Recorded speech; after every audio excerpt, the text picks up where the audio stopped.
오늘 함께 보실 말씀은 요한복음 16장 5절부터 7절까지입니다. 신약성경 175페이지 요한복음 16장 5절부터 7절까지 제가 한 절 여러분이 한 절 마지막 절은 같은 목소리로 읽겠습니다. 지금 내가 나를 보내신 이에게로 가는데 너희 중에서 나더러 어디로 가는지 묻는 자가 없고 도리어 내가 이 말을 함으로 너희 마음에 근심이 가득하였도다. 함께 있습니다. 그러나 내가 너희에게 실상을 말하노니 내가 떠나가는 것이 너희에게 유익이라. 내가 떠나가지 아니하면 보혜사가 너희에게로 오시지 아니할 것이요 가면 내가 그를 너희에게로 보내리니. 아멘. 우리 소리를 베이스 쪽을 좀만 낮춰주시면 좋겠습니다. 그래, 감사합니다. 오늘 말씀 가지고 예수님의 승천이 주는 유익이라고 하는 제목으로 말씀을 증거하도록 하겠습니다. 예수님의 승천 사역은 너무나 중요한 사역인데도 불구하고 우리가 많이 간과하고 있는 사역 중에 하나입니다. 예수님의 5대 사역이 있습니다. 예수님의 탄생, 초림이죠. 그리고 십자가의 죽음, 부활, 그리고 승천, 마지막 재림입니다. 예수님의 성탄에 대해서는 성탄절이 되면 많이 들어요. 그렇죠? 그리고 예수님의 십자가 죽음에 대해서도 고난주간이 되면 많이 듣습니다. 예수님의 부활도 부활절이 되면 많이 들어요. 재림절은 없지만 재림에 대해서 우리 교회가 마라나타인 것처럼 재림에 대해서도 많이 말씀을 듣습니다. 그런데 유독 예수님의 사역 가운데에 승천만큼은 잘 들어본 경험이 없는 것 같습니다. 물론 교회력을 보면 승천절이 있긴 있어요. 우리가 잘 지키지 않고, 그리고 제 경험을 보더라도 다른 얘기하다가 승천에 대한 얘기를 들은 적은 있지만 승천만 가지고 말씀을 들었던 적은 없는 것 같습니다. 그렇죠?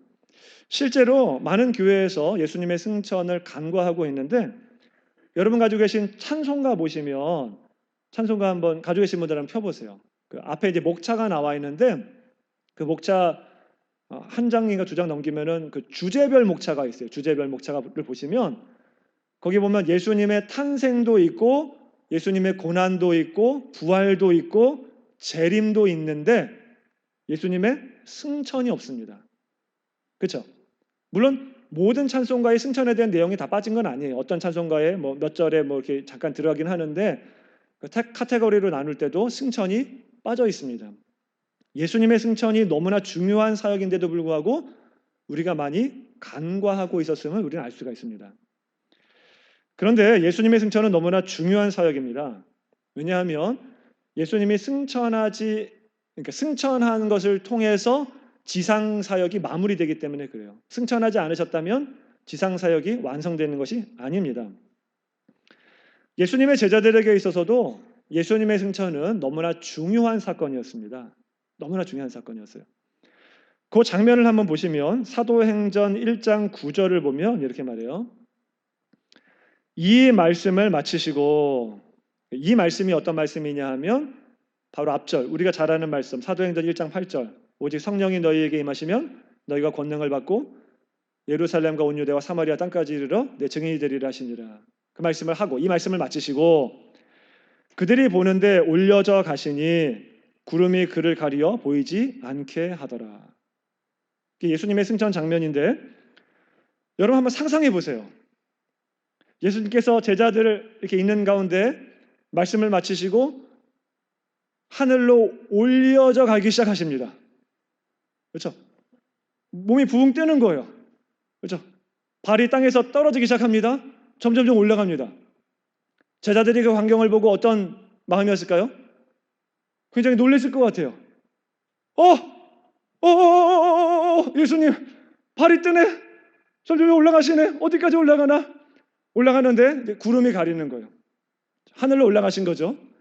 이것 때문에 우주 어느 별에 계시는가 이렇게 질문하시는 분들도 있는데 우주 어느 별에 가신 게 아니라 하늘이 3개 있잖아요. 그래서 1층 천에서 하나님이 계시는 3번째 하늘로 올라가신 것이죠. 우리가 어딘지 잘 모르겠지만 어쨌든 육신의 모습을 입고 가지고 이렇게 승천하셨습니다. 놀라운 광경을 본 겁니다. 기적을 체험한 거예요.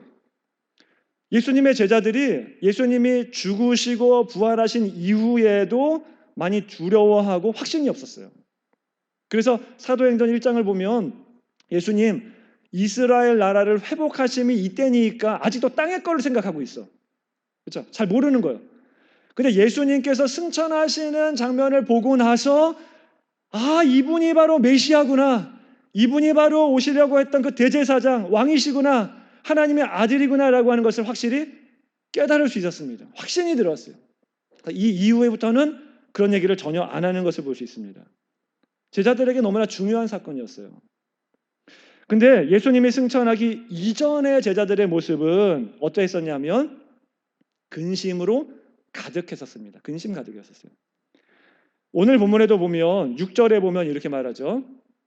도리어 내가 이 말을 함으로 너희 마음에 근심이 가득하였도다 이렇게 말해요. 이 말이 어떤 말이죠? 어떤 말을 했기에? 바로 앞절이죠. 5절 보면 이렇게 말해요. 지금 내가 나를 보내신 이에게로 가는데 너희 중에서 나더러 어디로 가는지 묻는 자가 없고. 내가 지금 간다는 거예요.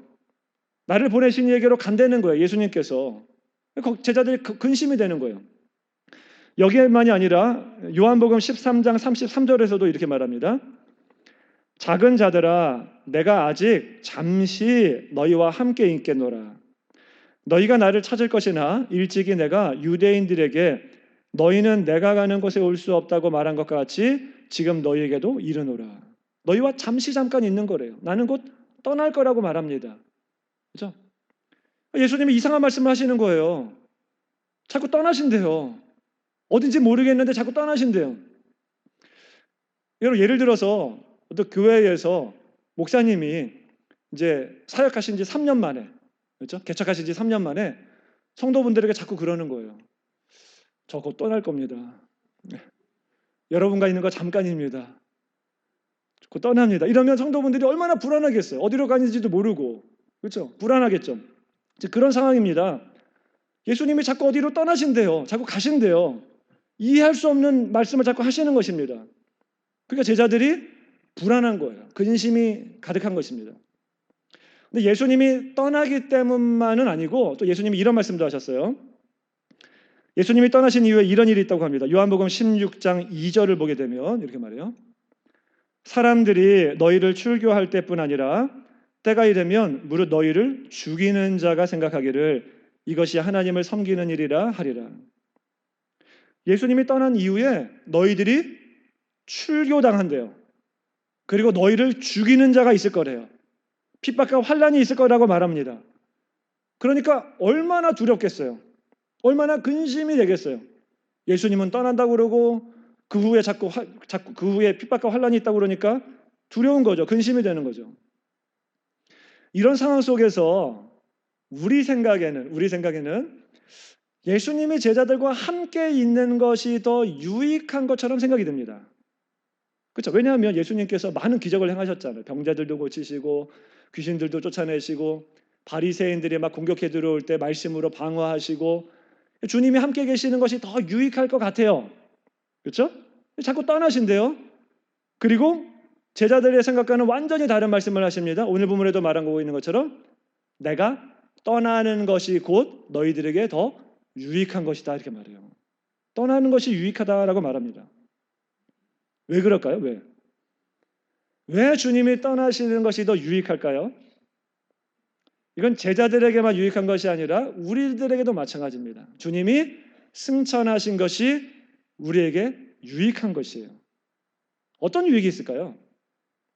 오늘 그 말씀을 좀 드리려고 합니다. 그래서 예수님의 승천이 우리에게 주는 유익에 대해서 크게 세 가지로 말씀을 드릴 건데 이 세 가지는 사실은 그 하이델베르크 요리문답에 나와 있는 내용이에요. 그 세 가지를 정확히 말하고 있는데 그 얘기를 말씀드릴 거예요. 그래서 이 세 가지는 제가 하는 얘기가 아니라 성경적으로, 역사적으로, 신학적으로 이미 다 검증이 된 겁니다.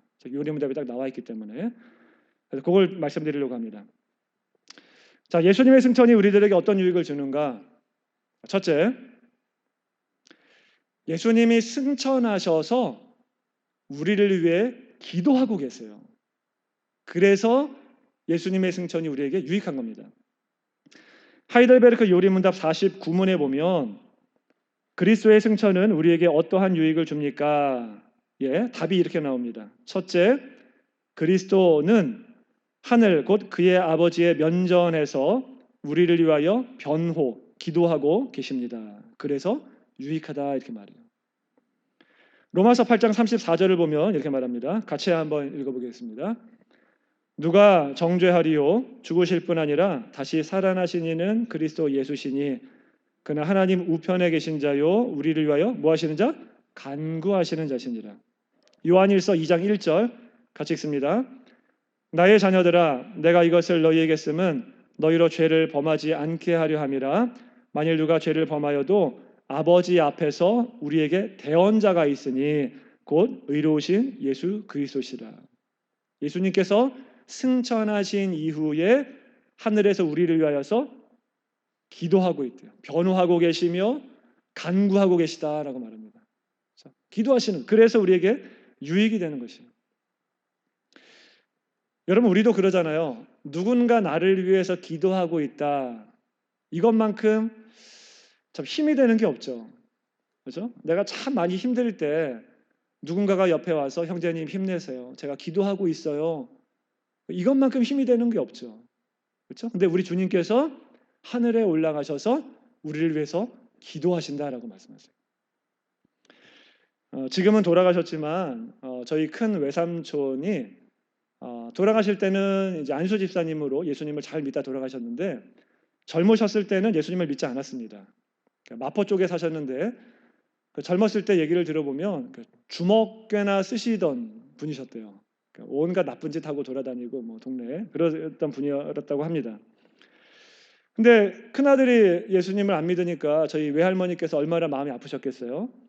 지난주에도 말씀드렸던 것처럼 저희 외할머니께서 믿음이 되게 좋으신 분이셨어요. 정말 기도 많이 하시고 새벽마다 나가셔서 기도하시고 교회에서 거의 매일 철야하시고 기도 정말 많이 하시는 분이셨습니다. 저희 외할머니께서 기도 제목이 있었어요. 뭐냐면 이 큰아들, 이 망나지 같은 큰아들 회개하고 예수 믿게 하여 주옵소서. 날마다 기도 제목이 그거였습니다. 하나님, 우리 아들 예수 믿게 하여 주옵소서. 우리 아들 빨리 돌아와서 천국 백성 되게 하여 주옵소서. 근데 저희 외할머니께서 암으로 돌아가셨는데 돌아가실 때까지 외삼촌이 교회를 안 다니셨어요. 근데 돌아가시자마자 그때 이제 성령님이 함께 하셔서 외삼촌이 회개하고 예수님을 믿고 돌아오셨습니다. 예수님 믿게 되셨어요. 그러니까 매년마다 우리 외할머니 추도 예배를 드리시는데 예배 드릴 때마다 늘 그렇게 말씀하시는 거예요. 눈물을 맨날 흘리시면서 우리 어머니가 날 위해 그렇게 기도하셨는데 나 예수 믿게 하려고 나 같은 놈 천국 가게 하려고 그렇게 밤마다 기도하셨는데 내가 예수님 믿게 된 거 다 우리 어머니 때문이라고, 어머니 기도 덕분이라고. 내가 우리 어머니 살아계실 때 믿었어야 되는데 그 모습 보여드리지 못한 것이 너무 한이 된다고 그러면서 눈물 흘리시면서 얘기하는 것을 날마다 들었었습니다. 매년마다 들었었습니다. 여러분, 우리가 예수님 믿기까지는요 내 힘으로 되는 건 아니에요. 그렇죠? 내 힘으로 되는 건 아닙니다. 누군가가는 기도하는 사람이 있었기 때문에 예수님 믿은 거예요. 누군지는 잘 몰라요. 누군지는 잘 모르지만 정말로 많은 사람들이 나도 모르게 기도했기 때문에 우리가 예수님을 믿을 수 있게 된 것입니다. 그런데 그 일을 누가 하고 계신다고요? 승천하신 예수님께서 하늘에서 우리를 위하여 날마다 간구하신다라고 말씀하고 있습니다. 만약에 예수님께서 승천하지 않고 인성을 가지고 이 땅에 계속 계셨더라면 인성이라고 하는 제약 때문에 모든 사람들을 위해서 한꺼번에 동시에 세세하게 기도할 수 없었을 거예요. 그렇죠? 근데 예수님께서 승천하심으로 말미암아 모든 사람들을 위하여서 하나하나 동시다발적으로 함께 기도하실 수 있게 된 것입니다. 그러니까 예수님의 승천이 제자들에게도 유익이 되고 우리들에게도 큰 유익이 되는 것입니다. 자, 그런데 이렇게 승천하신 예수님이 우리를 위해서 기도하고 있다라고 하는 사실이 우리들에게 도전을 주는 것이 하나가 있습니다. 한 가지 도전을 주는데 그게 뭐냐면 우리도 그렇게 기도해야 된다라고 하는 거예요. 기도해야 된다는 겁니다. 여러분, 예수님은요 이 땅에 살면서 여러 가지 사역을 하셨지만 많은 시간을 기도에 할애하셨습니다. 기도 참 많이 하셨어요. 예수님이 하루에 몇 시간 기도하셨을까요? 예수님이 하루에 몇 시간씩 기도하셨을까요? 예? 잘 모르죠? 예. 제가 예전에 금요기도회 때 한번 설교한 적이 있었었는데 제가 해석하기로는 최소한 하루에 3시간 이상은 기도하셨을 거예요. 3시간 이상. 왜냐하면 겟세마네 동산에서 기도하는 걸 보게 되면 예수님께서 1시간 기도하시고 나서 제자들에게 왔다고 그랬거든요.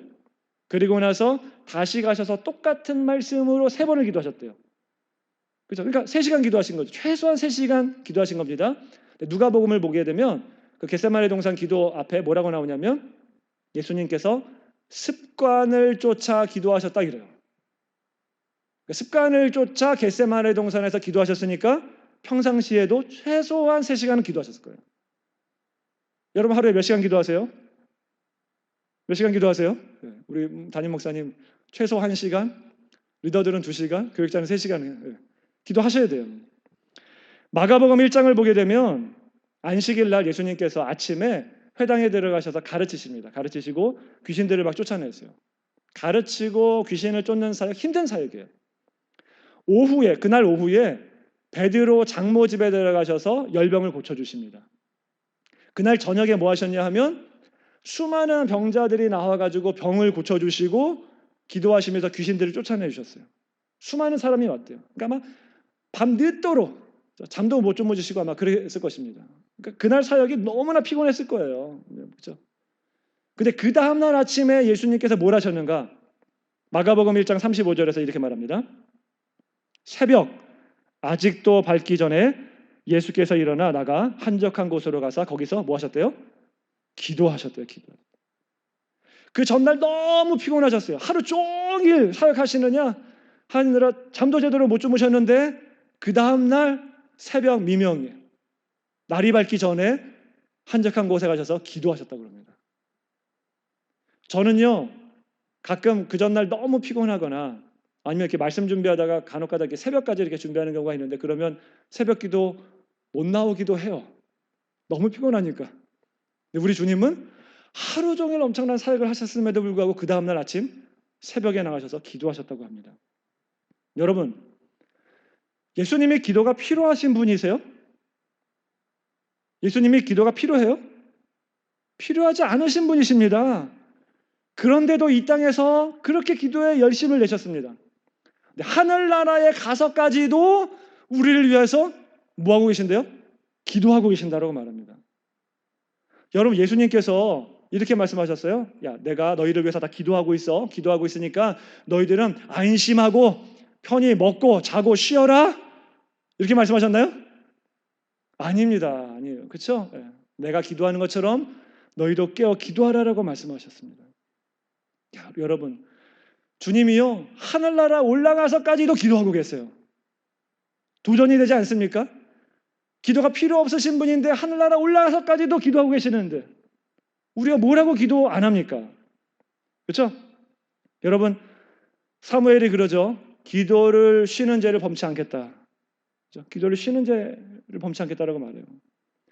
요즘에 우리가 방학하고 있는데 여러분 방학이라고 해서 기도까지 방학하시면 안 돼요. 기도하셔야 됩니다. 그렇죠? 하루에 최소 1시간, 리더들은 2시간, 교육자는 3시간씩 기도하셔야 됩니다. 어떤 사람이 가장 교만한 사람입니까? 기도 안 하는 사람이 가장 교만한 사람이에요. 가장 교만한 사람. 그렇죠? 왜요? 자기 스스로 자기 힘으로 다 할 수 있다라고 생각하는 사람이. 그러니까 기도 안 하잖아요. 이런 사람만큼 교만한 사람이 없습니다. 여러분 승천하신 예수님이 기도하시는 것처럼 날마다 기도에 힘쓰실 수 있는 저 여러분 되시길 간절히 축원합니다. 두 번째, 예수님의 승천이 주는 유익 두 번째는 우리도 천국에 갈 것을 보증하신다는 사실이에요. 우리도 천국 갈 것을 보증하신다라고 하는 것입니다. 하이델베르크 요리문답 49문에서는 이렇게 말합니다. 답에 둘째, 우리의 육체가 그리스도 안에서 하늘나라에 있게 될 것을 확실히 보증하시고 머리 대신 주께서 자신의 지체들인 우리를 영접하실 것이기 때문에 우리에게 유익이 됩니다. 이렇게 말합니다. 그러니까 예수님이 승천하셨다라고 하는 말은 우리도 똑같이 그분을 믿는 자들마다 똑같이 하늘나라에 갈 수 있게 된다라고 하는 얘기죠. 그래서 이게 유익이 되는 것입니다. 자, 요한복음 14장을 보게 되면 요한복음 14장 오늘 읽은 부분이 16장인데 이게 다 이어지는 겁니다. 요한복음 14장을 보게 되면 같은 맥락에서 하는 말씀을 우리가 들을 수 있습니다. 요한복음 14장 1절을 보게 되면 이렇게 말해요. 너희는 마음에 근심하지 말라. 하나님을 믿으니 또 나를 믿으라. 이렇게 말합니다. 똑같이 제자들이 근심하고 있었어요. 왜 근심하냐면 자꾸 떠나신대요. 베드로 보고 3번이나 부인한대요. 핍박과 환난이 온대요. 근심하는 거죠. 근데 근심하는 제자들에게 예수님께서 뭐라고 말씀하시냐면 나를 믿어라. 믿으라요. 믿으라. 여러분, 믿음을 다른 말로 말하면 마음이 하나 되는 겁니다. 마음이 하나 되는 거. 근심을 다른 말로 말하면 마음이 자꾸 나뉘어지는 거예요. 마음이 자꾸 나뉘어져서 막 두려워지는 거예요. 막 요동치는 겁니다. 흔들리는 거예요. 이게 근심하는 거예요. 믿어서 마음이 하나 되면 근심하지 않을 수 있습니다. 예를 들어 볼게요. 제 딸이 있습니다. 제 딸이 얼마 전에 운전면허증을 땄어요. 그래서 간혹 혼자서 이제 운전해서 학교를 가기도 합니다. 아이가 운전하니까 너무 편하더라고요. 라이드를 안 해줘도 돼가지고. 근데 이렇게 보내요, 가끔씩.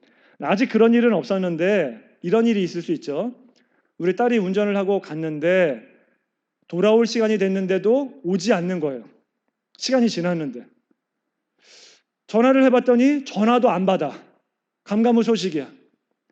부모 마음이 어떨까요? 처음에 딸을 보낼 때는 믿음이 있었어요. 자, 안심이 되었습니다. 흔들리는 마음이 없었습니다.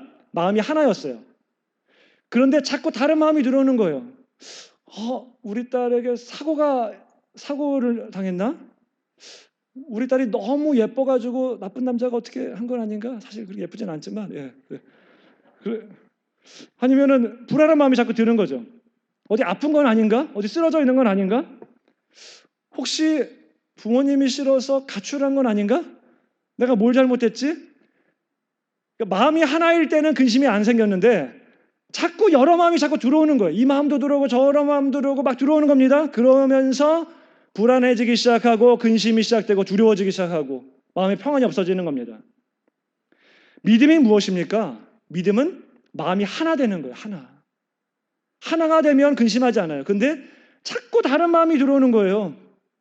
우리가 병에 걸렸거나 또 어떤 어려운 일을 당할 때도 그러잖아요. 주님이 함께 하십니다. 믿음이 있으면, 마음이 하나면 근심이 안 생겨요. 그렇죠? 근데 자꾸 다른 마음이 들어와. 내가 이러다가 죽는 건 아닌가? 이러다가 내가 큰일 나는 건 아닌가? 하나님이 나를 버리신 건 아닌가? 자꾸 다른 마음이 들어옵니다. 그러니까 두려워지고 근심이 생기는 거죠.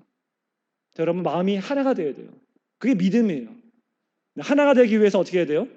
기도하셔야 됩니다. 기도해요. 언제까지 기도해야 돼요? 마음이 하나가 될 때까지. 믿음이 생길 때까지 기도하셔야 돼요. 자, 그런데 궁극적으로 그렇다면 우리가 무엇을 믿어야 할 것인가? 무엇을 믿어야 되죠? 예수님께서 그 이후에 이렇게 말씀하십니다. 요한복음 14장 2절 3절에 보면 믿으라고 그랬어요. 믿으라고 그랬는데 이렇게 말씀하세요. 내 아버지 집에 거할 곳이 많도다. 그렇지 않으면 너희에게 일렀으리라. 내가 너희를 위하여 거처를 예비하러 가노니 가서 너희를 위하여 거처를 예비하면 내가 다시 와서 너희를 내게로 영접하여 나 있는 곳에 너희도 있게 하리라 라고 말씀하세요. 이게 무슨 얘기죠? 예수님이 가셔서 예비하시는 거처가 어떤 곳인지 학자들에 따라서 이렇게 의견이 분분하지만 결론은 이겁니다. 천국이 있다는 거죠. 천국을 예비해 놓는다라고 하는 것이에요. 다른 말로 말하면 끝을 알려주시는 겁니다. 끝. 너희들이 이 땅에서 아무리 환난을 당하고 근심을 당하나 끝이 있다고 하는 거예요. 그 끝은 천국이라고 하는 것입니다. 내가 간 그곳이라고 하는 것이에요. 여러분, 우리가 세상을 살아가면서도 그러잖아요. 운전하면서 터널을 지날 때 터널이 깜깜하죠. 터널 지나면서 두려워 떠시는 분 계세요? 터널을 지나면서 두려워하지 않습니다. 왜요? 반드시 끝이 있기 때문에 그래요. 끝을 알고 있기 때문에 그래요. 근데 만약에 깜깜한 곳을 지나가는데 끝을 모른다? 그럼 두렵겠죠. 근데 예수님께서 끝을 알려주시는 거예요. 우리의 인생은 끝을 알고 가는 인생입니다. 그래서 근심할 필요가 없는 거예요. 이 땅에서 어떠한 환난과 고난을 당하더라도 우리가 갈 곳은 천국이기 때문에, 예수님께서 끝을 보여줬기 때문에 안심하고 가는 겁니다. 여러분, 그래서 우리가 끝을 아는 인생이기 때문에요, 이 땅에서 너무 욕심 부릴 필요가 없어요. 이 땅에서 여러분 너무 욕심 부리지 마세요. 너무 돈 많이 벌려고 너무 노력하지 마세요. 결국 가는 곳은 다 똑같아요. 우리나라에 재벌들 있죠, 재벌들. 여러 재벌들이 있죠. 세상은 넓고 할 일은 많다, 이런 거 쓰신 분도 계시고, 시련은 있으나 실패는 없다, 이런 것들 쓰신 분도 계시고, 그렇죠. 마누라와 자식 빼고 다 바꿔라, 이렇게 말씀하신 분도 계시고, 엄청난 부자입니다. 엄청난 부자, 그렇죠. 그러나 그런 분들도 결국 죽음을 맞이합니다. 결국 가는 곳은 다 똑같아요. 똑같은 곳을 향하여 갑니다. 죽음 후에는 심판이 있다라고 말씀하십니다. 천국과 지옥이 있어요. 이 땅에서 아무리 잘 먹고 잘 살더라도 결국 끝은 똑같아요. 그렇죠? 그러나 예수 믿는 자들에게는 천국이 예배되어 있는 것입니다. 그래서 여러분, 이 땅에 소망을 두지 마세요. 근데 여러분, 천국이 어떤 곳이죠? 천국이 어떤 곳입니까? 천국 가보셨나요? 네? 천국이 어떤 곳이죠? 천국 가고 싶으시죠? 천국이 어떤 곳이죠? 천국을 가봤다라고 하는 간증들이 많이 있습니다. 가장 유명한 책으로 펄시 콜레이의 내가 본 천국이라는 책이 있죠. 간증하시는 분들 들어보면은 이야기가 다 달라요. 천국에 대한 얘기를 경험하고 왔다고 하는 얘기들 다 다른데, 이분은 이렇게 설명해요.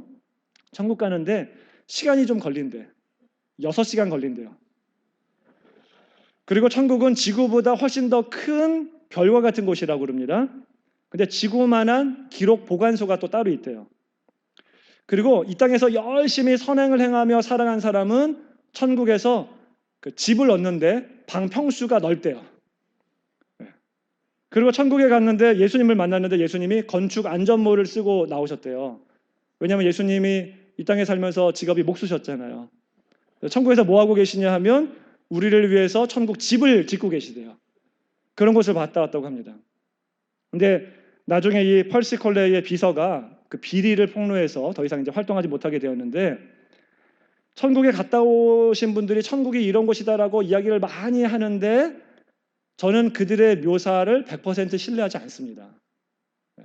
물론 그들이 정말 천국에 갔다 왔느냐, 갔다 온 사람이 있을 거예요. 그거는 부인하지 않습니다. 그랬을 수도 있다라고 하는 것에 대해서는 부인하지 않아요. 왜냐하면 사도 바울도 고린도후서에 천국을 갔다 왔다 그러잖아요. 그렇죠? 그런 경험이 있을 수는 있습니다. 사도 바울은 말하지 않았죠. 자고할까 봐 말하지 않는다 그랬죠. 그게 정상이죠. 그래야 되는 거죠. 근데 만약에 그들이 본 천국이 맞다라고 한다면 그들이 말하고 있는 묘사가 다 똑같아야 되잖아요. 근데 다 달라. 그게 왜 그러냐면 자기가 가지고 있는 경험에 따라 그렇게 체험을 하는 거예요. 다 믿으시면 안 돼요. 그러나 분명한 것은 천국은 있다라고 하는 것은 분명한 거예요. 솔직히 말하면 우리가 천국이 어떤 곳인지 잘 몰라요. 천국 어떤 곳인지 알아요, 여러분? 예수님께서 천국 비유를 많이 말씀하셨는데 사실 잘 모릅니다. 잘 어떤 곳인지 몰라요. 그렇죠? 아는 바가 없기 때문에 사실은 더 두려운 건데, 제자들도 그랬어요. 제자들도. 그래서 두려운 거예요. 예수님이 자꾸 어디 가신다는데 두려운 거예요. 근심이 되는 거죠. 근데 여러분, 이게 중요합니다. 천국이 어디에 있는지, 어떤 곳인지 우리가 잘은 알지 못하지만 우리가 알고 있는 분명한 사실 한 가지는 있습니다. 그게 뭐냐 하면 목적지는 모르지만 그 목적지로 가는 길을 알고 있다는 거예요. 길. 이게 중요한 거예요. 그래서 예수님께서 이렇게 말씀하세요. 요한복음 14장 4절, 그 다음 구절이죠. 내가 어디로 가는지 그 길을 너희가 아느니라. 그 길은 안 돼요. 근데 길을 안다고 하니까 도마가 이렇게 물어봅니다. 14장 5절. 도마가 이르되 주여 주께서 어디로 가시는지 우리가 알지 못하거늘 그 길을 어찌 알겠사옵나이까. 주님이 자꾸 떠나신다는데 어디로 가는지 우리가 잘 알지 못하는데 목적지도 모르는데 어떻게 우리가 길을 알 수 있습니까? 이 얘기죠. 무슨 얘기를 하고 계시는 겁니까? 도저히 이해할 수 없습니다. 이 얘기입니다. 그랬더니 그 다음에 예수님께서 그 유명한 말씀을 이렇게 말씀하십니다. 6절 같이 읽습니다. 예수께서 이르시되 내가 곧 길이요 진리요 생명이니 나로 말미암지 않고는 아버지께로 올 자가 없느니라. 제자들이 목적지가 어딘지 몰랐어요. 천국이 어떤 곳인지 몰랐습니다. 어디인지 몰랐어요. 그런데 예수님께서 말씀하세요. 너희들이 그 길을 알고 있다. 길은 알고 있다. 그 길이 뭐냐? 내가 곧 길이요 진리요 생명이니 나로 말미암지 않고는 아버지께로 올 자가 없느니라. 내가 곧 길이다. 내가 그 천국으로 갔기 때문에 길을 터놓은 거예요. 그래서 예수님을 믿고 그분을 따라가면 목적지가 어딘지는 잘 모르겠지만, 천국이 어떤 곳인지 잘 모르겠지만 그 길만, 예수님만 따라오면 그 길을 갈 수 있다라고 하는 말씀입니다. 여러분, 우리는 그 길을 알고 있는 사람들이에요. 예수님 믿으면 그 길을 갈 수 있고 천국으로 향하여 갈 수 있는 것입니다. 여러분, 예수님을 왜 믿으세요? 왜 교회 나오셨습니까? 뭐 하려고 교회 나오셨습니까? 이렇게 황금 시간에 하루 쉬는데 왜 나오셨습니까? 예수 믿고 교회 나오는 단 한 가지 이유를 든다고 한다면 예수 믿고 천국 가기 위해서 아닙니까? 그렇죠? 궁극적인 목적이 그거예요. 천국 가시는 것입니다. 어떤 분들은 교회에 마음의 평안을 누리기 위해서 오신대요. 근데 여러분, 마음의 평안을 누리고 지옥 가면 어떻게 해요? 어떤 분들은 행복하기 위해서 교회 나온대요. 근데 행복하고 지옥 가면 어떻게 해요? 어떤 분들은 이 땅에서 살면서 여러 가지 환난을 당하는데 이 환난에서 벗어나려고 예수님 믿고 교회 다닌대요. 좋아요. 환난에서 그런데 벗어나고 지옥 가면 어떻게 합니까? 지옥 가면 그 모든 것들이 아무런 소용이 없게 되는 것입니다. 궁극적으로 우리가 예수님 믿는 이유는 천국 가기 위해서, 천국 가기 위해서. 지옥 가지 않기 위해서입니다. 그런데 많은 그리스도인들이 예수님이 계신 그 천국에 관심이 없어요. 별로 관심이 없습니다. 이 땅에만 관심이 많아요. 이 땅. 어떻게 하면 잘 살까? 어떻게 하면은 부귀 영화를 누릴까? 여기에만 관심이, 천국에 관심이 없고. 그러니까 자꾸 마음이 흔들리고 두려워지고 근심이 생기는 거죠. 제자들처럼 이 땅을 생각하니까. 여러분, 예수님을 사랑하십니까? 예수님 사랑하세요? 네. 진짜 사랑하시는 분은 천국을 사모할 수밖에 없어요. 그리고 천국을 빨리 가고 싶어 합니다. 왜 그런지 아세요? 내가 사랑하는 예수님이 저 하늘나라에 계시기 때문에 그래요. 그렇죠? 사랑하는 사람이 있는 곳에 가고 싶어 하잖아요. 그렇죠? 저희 어머니께서 미국에 대해서 관심이 없다가 제가 미국 오니까 관심이 있어지기 시작했어요. 그렇죠? 그리고 오고 싶어 하세요. 왜 그래요? 사랑하는 아들이 있기 때문에. 사랑하는 예수님이 계신 곳에 가고 싶어 하는 것이 당연한 것입니다. 그렇다고 빨리 죽으라는 얘기가 아니라 그 마음이 그래야 된다는 거예요. 그 간절한 소망, 그렇죠? 이 땅에 소망을 두지 말고. 사도 바울도 그랬어요. 빌립보서 1장 23절에 보면 이렇게 말합니다. 내가 그 둘 사이에 끼었으니, 이 둘은 죽음이냐 삶이냐, 죽느냐 삶이냐 이거예요. 차라리 세상을 떠나서 그리스도와 함께 있는 것이 훨씬 더 좋은 일이라. 주님이 계시기 때문에 그곳에 빨리 가고 싶다는 거예요. 그러나 그렇게 하고 싶으나 그 뒤에 보면 이제 사명이 있기 때문에 그 사명을 이 땅에서 감당한다 이렇게 말합니다. 여러분, 천국은 주님이 계신 곳이에요. 그래서 천국이죠. 근데 우리 주님께서 승천하신 이후에 그 땅을 우리를 위해 예비해 놓으셨다라고 말씀하십니다. 그분을 믿으면 그분이 길이기 때문에 우리가 그곳을 갈 수 있는 거예요. 그래서 근심하지 않을 수 있게 되는 것입니다. 자, 세 번째, 마지막 세 번째. 예수님의 승천이 우리들에게 유익이 되는 이유는 승천하신 이후에 성령을 보내주시기 때문입니다. 성령을 보내주시기 때문에. 하이델베르그 요리문답 49문에 답에서 이렇게 말합니다. 세 번째, 그에 대한 보증으로 그리스도께서 성령을 이 땅에 우리에게 보내십니다. 그래서 유익이 됩니다. 이렇게 말합니다. 자, 오늘 본문에서도 보면 이렇게 말하죠. 7절, 16장 7절 보면 자, 같이 한번 읽어보겠습니다. 그러나 내가 너희에게 실상을 말하노니 내가 떠나가는 것이 너희에게 유익이라. 내가 떠나가지 아니하면 보혜사가 너희에게로 오시지 아니할 것이요 가면 내가 그를 너희에게로 보내겠다라고 말씀하세요. 예수님께서 승천하시기 직전에 제자들에게 이렇게 말씀하셨죠. 내가 너희들 그 세상 끝날까지 너희와 항상 함께 있으리라라고 말씀하셨어요. 근데 예수님께서 만약에 승천하지 않으셨다고 한다면, 육체의 모습을 가지고 계속 계셨다고 한다면 어떻게 모든 믿는 신자들과 더불어 세상 끝날까지 함께 하실 수 있습니까? 불가능한 거죠. 불가능합니다.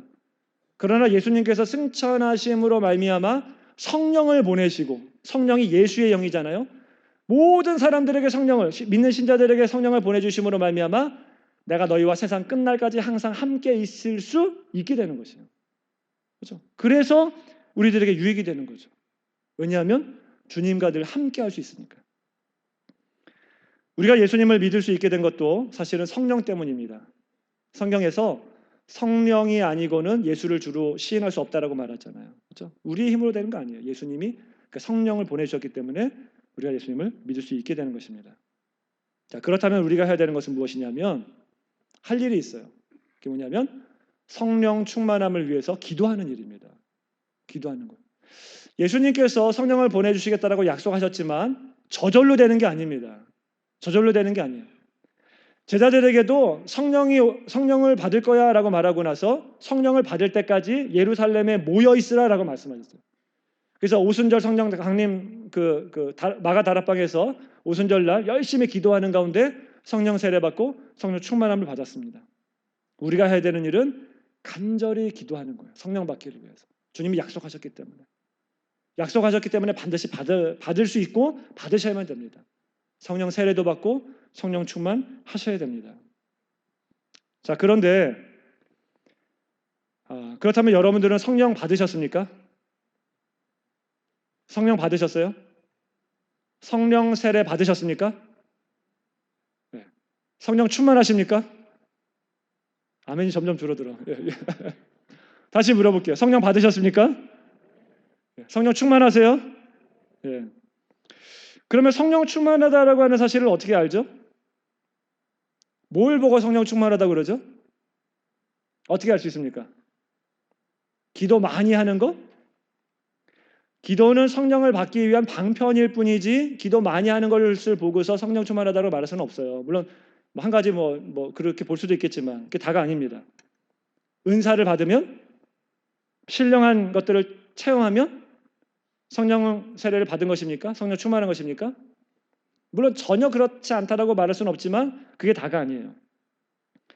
진짜 성령 충만한지 알 수 있는 방법은 무엇이냐 하면 그 사람이 십자가 지느냐를 보면 알 수 있어요. 주님이 걸어가신 그 길을 걸어가며 십자가 지고 있느냐, 그거 보면 이 사람이 진짜 성령 충만한지를 알 수 있습니다. 여러분, 예수님께서 원수를 사랑하라고 하셨어요. 원수를 사랑하래요. 이거 할 수 있어요? 원수를 사랑하는 거 할 수 있어요? 원수가 있으면 그냥 잊어버려. 원수 그냥 용서해버려. 이렇게 말씀하셨다고 한다면 우리가 좀 할 수도 있을 것 같아요. 잊어버리는 거, 용서하는 거. 예수님께서 뭐라고 말씀하셨냐면 원수까지도 사랑하라라고 말씀하셨습니다. 로마서에 보면은 원수가 줄이거든 먹이고 목마르거든 마시게 하라 그래요. 악을 악으로 갚지 말고 선으로 악을 갚으래요. 악한 일을 당하면 그냥 잊어버려, 이게 아니라 선한 일로 갚으래요. 이거 가능해요? 가능합니까? 우리의 힘으로 안 되죠. 어떻게 이게 가능해요? 불가능하죠. 그런데 성령이 도와주시면 가능한 거예요. 성령 충만하면 가능한 겁니다. 성령 충만해야 가능한 겁니다. 그러기 전까지는 절대로 안 됩니다. 그래서 성령의 열매를 뭐라고 말합니까? 사랑, 희락, 화평, 오래 참음, 자비, 양성, 충성, 온유, 절제. 9가지 열매. 성령 충만해야 이런 열매를 맺을 수 있는 것입니다. 그렇죠? 자, 지금까지 예수님의 승천이 주는 유익 3가지에 대해서 말씀드렸어요. 첫째 뭐라고요? 기도하시기 때문에. 두 번째, 천국을 예비해 놓으시기 때문에. 끝을 보여주셨다고 그랬죠. 세 번째, 우리에게 성령을 보내주시기 때문이다. 이렇게 말씀드렸습니다. 자, 그러면 이제 마지막 질문입니다. 제가 예수님의 승천이 주는 유익에 대해서 말씀을 드렸는데 여러분, 이게 진짜 여러분에게 유익하다고 느껴지십니까? 네? 성경에서 유익하대요. 예수님께서 이게 유익하다라고 말씀하셨어요. 그렇죠? 근데 이게 진짜로 나에게 유익한 것이구나, 이게 막 뼈저리게 막 느껴져요? 진짜 그렇게 고백이 됩니까? 그냥 그랬구나 이 정도로 끝나는 건 아닙니까? 만약에 예수님의 승천이 진짜 나에게 유익이 되는 것 같지가 않다라고 하시면 왜 그렇습니까? 반대로 예수님의 승천이 진짜 나에게 유익이 되게 하기 위해서는 어떻게 해야 됩니까? 어떻게 해야 이게 진짜 나에게 유익이 될 수 있나요? 예? 진짜 예수님을 믿으시고 예수님 따라 살려고 해야 이게 유익한 거예요. 예수님 걸어가신 길, 좁은 길, 그 십자가의 길, 나를 부인하는 길, 그 길로 가려고 해야 예수님의 승천이 진짜 유익한 겁니다. 예? 그러기 전까지는 이게 유익이 안 돼요. 제가 생명의 삶 시간에도 말씀드렸었는데 여러분 그 목장을 하다 보면 자매님들이 스트레스를 좀 받으시는 분들이 있어요. 왜냐하면 이렇게 요리를 해야 되잖아요. 음식을 해야 되는데 잘 못하시니까. 근데 자매님들 사이에서 그 예전에 유행했던 요리책이 있었대요. 제목이 뭐냐면은 교포를 울린 한식 요리. 감동적이죠. 이 제목만으로도. 그렇죠. 예. 그래서 막 돌려봤다고 그러더라고요. 예. 그 자매님들이 막 남편에게 가서 와, 이런 책이 다 있다고 막 이것만 있으면은 막 이제 목장하는데 염려가 없다고 그러면서 형제님한테 막 보라고 막. 그런데 형제님은 관심이 없어요. 왜요? 어차피 요리 내가 할 거 아니니까. 요리책이 유익한 사람은 그 요리를 하려고 하는 사람이에요. 하려고 하는 사람에게 유익한 겁니다. 남편들은 골프 좋아하죠. 그래서 골프책이 있는데 너무 좋아. 남편 아내에게 가지고 이게 너무 좋다 막 이래도 아내는 관심이 없어요. 왜요? 골프 안 칠 거니까. 골프책이 유익한 거는 골프 치려고 하는 사람에게 유익한 거죠. 하나님의 말씀도 마찬가지예요. 말씀도. 이 말씀이 누구에게 유익합니까? 이 말씀이 말하는 대로 믿고 말씀대로 살려고 하는 사람에게 유익한 거예요. 그렇지 않은 사람들에게는 하나도 유익하지 않습니다. 물론 이제 잠이 안 올 때 좀 보고 잠을 잔다거나 뭐 배고 잔다거나 이런 유익할 수도 있죠. 그렇죠? 그러나 진짜 유익한 사람은 이대로 살려고 하는 사람에게 유익한 거예요. 예수님의 승천도 마찬가지입니다. 예수님이 말씀하신 대로 살려고 하는 사람에게 이게 유익한 거예요. 그 사람을 위해서 예수님이 기도해 주고 계시고 그 사람을 위해서 예수님께서 천국을 마련해 주셨고 끝을 보여주셨고 그 사람을 위해서 성령을 부어주시고 성령 충만함을 부어주시는 것입니다. 그래서 그들에게 예수님의 승천이 유익한 것입니다. 여러분 그렇다면 실제로 예수님이 승천하신 이후에 예수님의 승천이 제자들에게도 유익했습니까? 그 이후에 있었던 사람들에게도 유익했습니까? 유익했습니다. 제자들이요, 지금은 예수님이 자꾸 떠나신다고 했을 때는 막 근심했는데 누가복음 24장 제일 마지막 부분에 나중에 한번 보세요. 보시면 예수님이 하늘로 올려가시고 그들 가운데 큰 기쁨이 임했다고 그래요. 이제 확실히 알게 된 거예요. 그리고 성경에 보면 예수님의 승천이 주는 유익 이 세 가지를 그대로 받았던 사람이 있습니다. 그 사람이 누구냐면 스데반 집사입니다. 스데반 집사. 스데반 집사 사도행전 7장 54절부터 60절까지를 한번 볼게요. 마지막으로 이것만 보고 마치겠습니다. 잘 보세요. 좀 길지만 제가 한번 읽어볼게요. 그들이 이 말을 듣고 스데반 집사가 복음을 외쳤어요. 예수 그리스도를 전하니까 이 사람들이 막 듣고 마음에 찔려 그를 향하여 뭘 갈았어요? 이를 갈았어요. 이를 갈면서 막 죽이려고 달려오는 겁니다. 그런데 스데반이 성령 충만하여 하늘을 우러러 주목하여 하나님과 및 예수께서 하나님 우편에 서신 것을 보고 말하되 보라 하늘이 열리고 인자가 하나님 우편에 서신 것을 보노라 한데 그들이 큰 소리를 지르며 귀를 막고 일제히 그에게 달려들어 성 밖으로 내치고 돌로 칠세 증인들이 옷을 벗어 사울이라 하고 하는 청년의 발 앞에 두니라. 그들이 돌로 스데반을 치니 스데반이 부르짖어 이르되 주 예수여 내 영혼을 받으시옵소서 하고 무릎을 꿇고 크게 불러 이르되 주여 이 죄를 그들에게 돌리지 마옵소서 이 말을 하고 자니라. 예수님의 승천 세 가지가 스데반에게 엄청난 유익이 됐다라고 하는 것이 보이십니까? 첫째, 승천하신 예수님은 스데반이 순교당할 때, 복음을 외치며 순교당할 때 그를 위해 기도하셨습니다. 물론 본문에는 나오지 않지만 당연하죠. 당연합니다. 두 번째, 승천하신 예수님께서는 스데반에게 하늘 문을 열어 하늘 보좌 우편에 주님이 계신 모습을 보여주셨어요. 예수님이 하늘나라로 승천하셨는데 그 승천하신 예수님을 가장 처음 봤던 사람이 누구냐 하면 성경 기록에 따르면 스데반입니다. 그렇죠? 물론 그 전에도 있었을 수 있겠지만 성경 기록에 따르면 스데반이에요.